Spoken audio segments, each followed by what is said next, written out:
Hi, everyone. Welcome to Ad Age Remotely. I'm Janine Poggi, editor of Ad Age. Thanks so much for joining us as we celebrate Women's History Month. Today, I'm joined by Amanda Richman, who's approaching her one-year anniversary next month as CEO of Mindshare North America, where she has been ushering in the media agency's good growth and intentional media strategies. Welcome, Amanda. Hi, good to see you. Great to see you again. In Thank you so person much for soon, we joining hope. us. Yes, happy to. So it's definitely been a while since we've seen each other in person. I'm glad we're getting to connect here the day after International Women's Day. How are you, celebrating the month and, talking within your agency about, female representation? I love it. It's an always on celebration here at Mindshare at a cost group M to making sure we're doing everything we can to lift women up, to make sure we're casting a spotlight in all the great achievements and progress we've made, but also never putting our foot off the gas when it comes to how do we continue to advance diversity across not only genders, cultures, race, and so much more in the industry. We'll, It's the we'll get heartbeat in, of creativity, so it's so important that we continue to do that. and we'll get into more of that. And before we go a little bit deeper, for those of you watching at home, if you like what we're doing here on Ad Age Remotely, please like, subscribe, share, or retweet this post. And feel free to leave any questions or comments in our social channels, and we will try to get to them during this conversation. So, Amanda, let's start with discussing female representation in the ad world. There's been a wave of female promotions, it seems, into some of the top roles across the industry over the past year. Are we seeing a real shift in terms of the roles and top jobs and equity and female representation? Yes, change happens fast and slow. And after many decades of slowness, I'd have to say the last 4 years has been a swift change when it comes to seeing the elevation of women into stronger leadership positions, into the CEO roles, the CRO roles, CMO roles.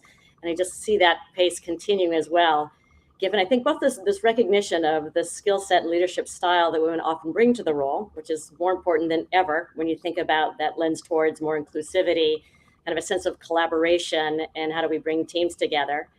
And then also I'd say it's the benefit and the output maybe of a lot of push of women themselves, making sure we're doing a better job of lifting each other up, and to make sure that we've shifted from maybe a mindset decades ago where there were only a few spots for women, and that sense of competition exists more so than now, when it's really about how can we all win and make sure we're putting the spotlight on folks in the boardrooms, in the discussions around talent. When recruiters call, we're recommending each other. There just seems to be a powerful female network that's really also helped accelerate people moving into leadership positions or getting into that next run, right? So bringing others along and mentoring them throughout the course of their career to be positioned for the next decade. That's really great. I'm wondering what the impact, we talk a lot about the great resignation and what the impact of COVID has been about women in the workforce. I think the latest statistics from the US Bureau of Labor says that 1.1 million female workers left the workforce since the start of the pandemic. What have been the implications of that in the agency world? Big implications, but interesting enough, both on a negative and a positive side. There's certainly from the negative side, just what you pointed out, right? So many women leaving the workforce because of the responsibilities they took on with adult caregiving of parents or with childcare and homeschooling. And maybe as a result of some of that, also just burnout. So we lost a lot of wonderful women in the workplace because of other obligations, responsibilities, as well as choice on their part too, to pursue a different path. At the same time, there's been some positives in that what we've experienced in the last couple of years is really shed the light on the reality that flexibility is required. It's not a nice to have. This is demanded of organizations. And I think a lot of women have spoke up and tried to drive change at their own companies too, to make sure that we create a flexible workplace that makes sure everyone can succeed and understand what the right balance is for them, and then empower them as well to make those choices, to be supported through programs and initiatives, and to make sure that we're having a better, I guess, care of our people and our culture too, from a company lens. So now this push towards flexibility, I think, is really changing the dynamic permanently. It's not just the grand experiment of what we've done through COVID and through this last year. It's something that is permanently changing how we're working. And then I think we'll create a better environment to attract more women back to roles and also to keep more folks where they are.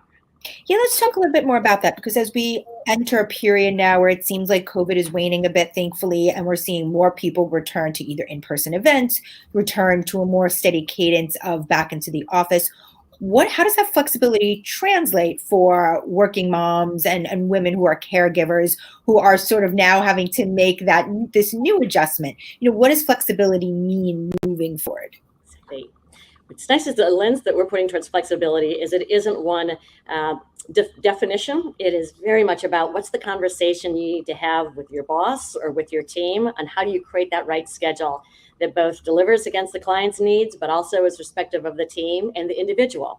So it's creating that balance to make sure that we're not only supporting people holistically. That could be everything from a new parent program, for example, where we're pairing up parents that have been more seasoned with new parents to make sure that re-entry to work is a positive experience. Or it can be very much the team conversations that are happening every day as far as what are the needs and the motivations of the team members that we can then craft better schedules around and create more flexibility and support.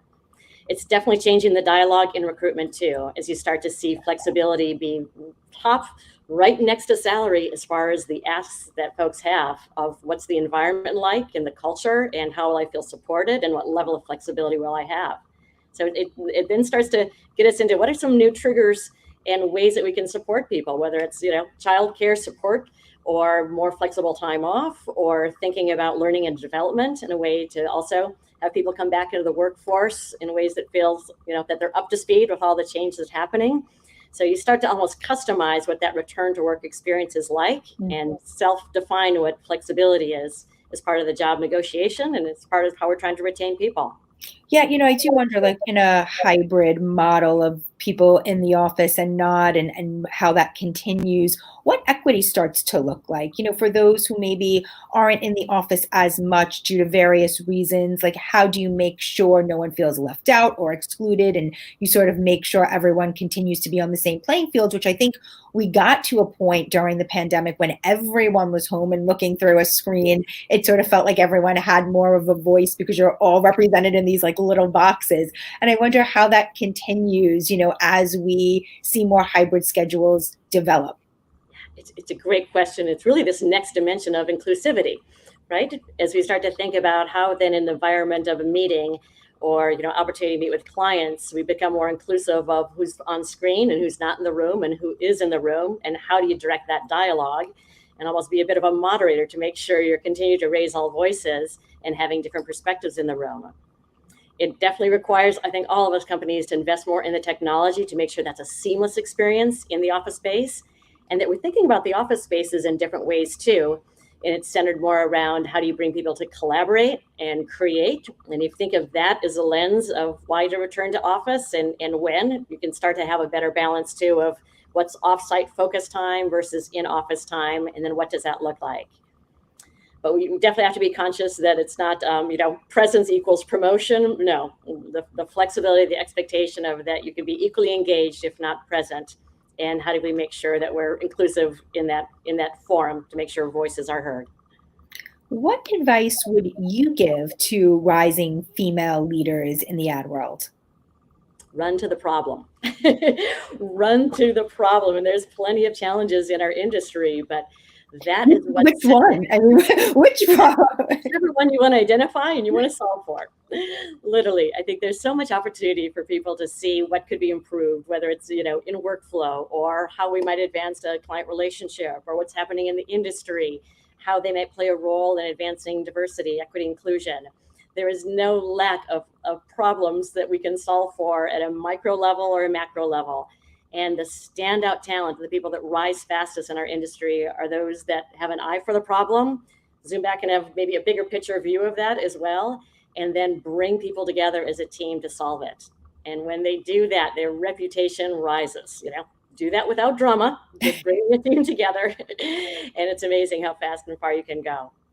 And that's what I still love about the agency business, is we are in the epicenter of challenges, whether it's the client challenges meet new marketplace, meets technology, content, and more. And so we uniquely, I think, in the agency side of the world, have the perspective of how to solve for that in a myriad of ways, in a collaborative way too, with all stakeholders. And That's we're always going to get to right. some of those challenges, I think, a little later in the Yeah. conversation for sure. Yesterday we're coming off of International Women's Day. You pretty much saw every major brand agency sort of put out statements, release pieces of creative. How much of this do you think is performative, and what did you see that actually moved the conversation forward? Yeah. Actually, the day after would be a good temperature check, right? So everyone on the day coming out with advertising, with posts and more. What about today? What about the next day and the next day? And how do brands actually show up consistently? That's the difference between being performative and being there for kind of the grand gesture versus the continuity of showing up and having that bias for action. We are super blessed to work with Unilever and particularly Dove. Dove has always shown up from the launch of their Real Beauty campaign continuously for the last decade, and thinking about what are those opportunities where their voice can be heard and they can represent underrepresented voices. They're doing so now with support of the Crown Act, where hair discrimination is an issue in schools and workplace. So they're going beyond just advertising to getting people to sign a petition. And pulling things like that through from ad to action really makes a difference between who's showing up on our day and who's actually there for us throughout the year. We have a question from Amanda on LinkedIn, not you. What advice would you give to females who aren't yet in a leadership position? Yes. In this environment, actually at every level, people are in leadership positions because you do have the opportunity to work with team members, to make sure that you speak up in meetings and that you present your point of view, and that you're well informed about what's happening in the world and what's happening in the marketing industry, and bringing that in whatever is the best format for you in your team meetings, in emails, in your LinkedIn posts. So there's a lot of tools at your disposal to help make sure that you're developing your leadership voice and that you're putting yourself out there.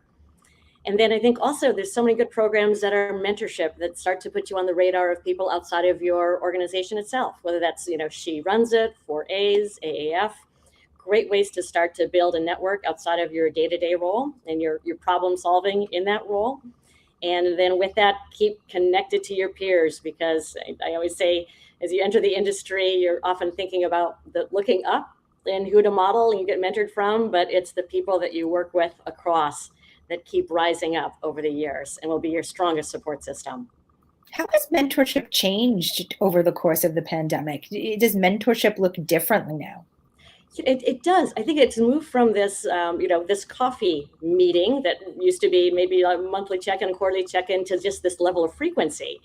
And then with that, there's opportunity to be more a part of people's lives and help them with what are the challenges that may seem, minor, but it's like progress over the big promotion. And so to have more connections more frequently, to really dig into the day-to-day challenges, I think that's what mentorship looks like, more so than here's, the story of my career chapter and a bit of the, telling the tales and sharing the problems. Instead, it's more solutions-based, I'd say. People giving good advice for what to do this week. As we approach year 2 of the social justice movement, I'm curious what Mindshare has been prioritizing internally as it approaches diversity, equity, and inclusion. What are the commitments for 2022, and what are you looking to do next? What is the next phase of progress? No, I think the commitments remain, right, of how do we make sure we're more a diverse organization, and how do we do that at every level of advancement, not just bringing in more C-suite leadership and also making sure that we're having more diverse entry levels, but then how are we supporting through programs? For example, Amplify is our Mindshare program that really pairs up a mentor-mentee relationship to make sure that we're giving people support to accelerate their promotion chances. And with that, also, we've been working with outside partners like McKinsey. So we have a Black leadership program there too, which helps bring some broader perspective than just the agency view as we continue to elevate our talent. I'd say one of the challenges that I think the industry is facing right now with the great resignation of recruitment is how do we make sure that we're really reaching across not only our kind of typical areas of recruitment like New York City, for example, Chicago, LA, but now we've unlocked this opportunity to reach into other communities and states and more and bring more people in the industry. So doing that quickly, especially at the early entry point of post-college or post-community college, and then accelerating their promotional path too, I think will make our industry look very different, much more multicultural, much more like the rest of America in the next 4 to 5 years. What, over the next year, do you think will be a measure of success to say, okay, we've taken a step forward. These are the things, this year that we've accomplished. If we spoke next year, what are some of the things that you hope change, over the next 12 months? Broadly, or just in the DEI area? In the DE&I, yes. Area. I hope we shift a bit from the notion of just tracking the metrics, because yes, what measures does matter. So you do want to see how are we advancing entry-level hires, promotion hires, how we're thinking about our mentorship program, what's the scale and impact of that, how are we diversifying our team and make sure we're creating opportunities for leadership, and doing so in a broad way across the organization. And so that we're looking at all different cultural cohorts and socioeconomic vectors and other ways to also expand the notion of diversity. But I hope it starts to become almost the something in some ways that we don't need to talk as much about, because we're at a place where it just feels so completely natural that the team is fully representative, and that we're actually thinking more about how do we solve for maybe some of the challenges we might see in new spaces, like how is diversity represented in the metaverse, for example, or how are we thinking about pulling people and talent from other industries to join the marketing communications industry. So it's kind of taking some different lenses of this to make sure that we're not stopping just at the tracking and the numbers, and it starts to become more of a conversation on how are we developing great work and great creative and product that's coming out of the thinking that can only be at its best when it's coming from a more diverse team. And on the client side, one of the things that we've been talking about and hearing about over the past year has been the efforts to diversify media spend and where advertisers are placing their dollars, especially with minority owned and operated media channels. Can you talk about that progress? What have you seen over the last year? What are the priorities for, going into this year's upfronts? So it is so great to see this conversation also change, right? From diversity about creative representation into now the media spend, and putting our dollars against how we think about not only minority-owned publications, networks, et cetera, but how are we making sure they're set up to continue to invest in communities, invest in the creative voices, and have that flywheel approach of more investment equals more opportunity to create better content, which starts to scale the business, and it becomes this great flywheel. So 2 years ago, actually, Mindshare was the first agency to launch an inclusion PMP. So we started with LGBTQT, that has advanced into a Black PMP, into Latinx PMP, and we're going to continue to do that as a nice on-ramp for clients to invest more and put more money into the media marketplace. We were part of Group M's inclusion initiative last year. So 1 year later, much focus on how do we think about broadly responsible media investment. That includes responsible journalism, brand safety, evolving to more thinking about human safety, but really doubling down then with a 2% pledge to shift our investment with our clients' support to more minority-owned publications, and start to think about growth audiences and multicultural too, so that we could pivot from how we think about the audiences and the opportunities with our customers too, and put more emphasis in that area. So lots of clients have signed up, involved, and I think now we're starting to see those goals even double and expand further, and be nicely balanced with how we also invest in content creators and other distributors and ways that will actually add to the entire ecosystem. So progress, but continued progress needs to happen, obviously, to get where we need to be with a better balance. What are the biggest issues in either hitting that 2% mark or trying to raise that to a higher level? So this is where we're really unpacking what are all the barriers and trying to create solutions to each of them. So comes, I'd say, from top and bottom, right? We've got a vision for responsible investment. We've made that out as a very external facing, and from our top global CEO and North America CEO, Kirk McDonald, but then also at the team level too. We've got a wonderful group of folks that have really been advancing how do we think about our partnerships and how do we expose our partnerships to more folks at the planner and buyer level. So we just had an inclusion panel yesterday, and really every day the last couple of weeks we're focusing on one partner that we want everyone to be exposed to. They get the opportunity to have their pitch, to make connections, And then in parallel, we're working with them to make sure they're set up as a vendor in our system. How do you get the deal flow happening? Well, some of that is just the legwork that you need to do on operations. So support from that ground level is equally as important as support from the top when it comes to setting forth the vision and the expectation and having those top to top client conversations. How about driving messy middle is where we need to really think about then, upfront and scatter spend and investments and opportunities for test and learn, and how do we bring minority owned media partners into that cadence as well. How about driving scale and making sure there's a large enough audience to satisfy, any of the demand? Yes. So scale is actually one of the outcomes of the P&P investment, as you start to bring a lot of maybe smaller publishers into that opportunity for us to invest in their inventory, build success, which then begets more investment in spend, and therefore helps fund more content. So that is one path that helps.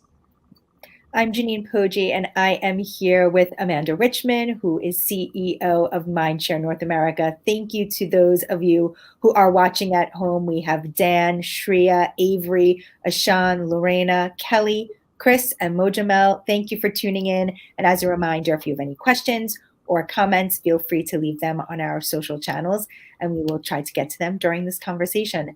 So, Amanda, I don't think we can talk today and not discuss the war in Ukraine. We've seen over the last week agencies and brands take a stand against Russia by halting business activity in the country. What do you make of how the industry is responding, and what types of questions are you getting from clients at this point? What's really interesting here, if you look back at how advertisers may have reacted during the Gulf War, if we go way back, and other times where we've been at a real crossroads and a challenge. And so much of the narrative I'm seeing today is around values. I think that is really interesting. You saw it in McDonald's announcement today of their pullback, and so many other marketers as well. This notion of how are we representing our values in the truest way if we're in markets that don't reflect what that organization's values are and their customer values. And you're seeing that be part of the dialogue. And I think that's a real point of difference than maybe where we were as organizations and marketers years prior. We're also seeing a bit less of this notion of reaction that used to exist, where it would be a cold cancel of any placements in any news whatsoever. I think in the last couple of years, we've realized there can be more damage than good coming from that. We want to continue to invest in responsible journalism. We need to make sure we are helping to fund truthful journalism and be in the places where our audiences are as well, and not, turn off those opportunities to connect. Yeah. But being very conscious of the messaging as well, and making sure that we have those opportunities to marry message and context in ways that's super appropriate. We did see Applebee's get a bit of backlash early on, with the placement on CNN. And it's interesting, when you think about like ad tech and programmatic exchanges and things like that during a time like these, is there, any worry around just like the use of programmatic marketplaces, especially in the news world, during this time when, it's a little bit harder to control where your message lands? Or are people realizing that being in and around the news is the reality of, investing in that kind of media? It's the reality, but I'd say around programmatic, there's more conversations around the exclusion lists and more thoughtfulness around what are those keywords and how do you marry that with what's the overall marketer's risk strategy. So one thing GroupM's been doing is literally every day there's a new update on input on how are the platforms responding and what are their checks and balances and what have they put in place when it comes to protocols that give our clients more of a sense of safety. And I think that is helpful from preventing an overreaction of pulling out of what can be really valuable content in places where their customers are. And it also allows us to have a dialogue with clients that's a bit more nuanced than on or off. What is the level of risk tolerance? What does that look like? What does your messaging look like? So it becomes a much more collaborative process versus reactive. What types of media excite you the most right now? So what I found, this is coming out of a recent work in the last couple of days, actually, and one of the many judges of the YouTube Works Awards, which is really a great time to just step back and look at work that maybe our agency has been involved in. And what I'm seeing and what's exciting is just this connectivity across how we're thinking, and agencies and marketers are putting together now better sequenced content and context, a combination, almost this orchestration of how they think about the consumer journey and what that looks like.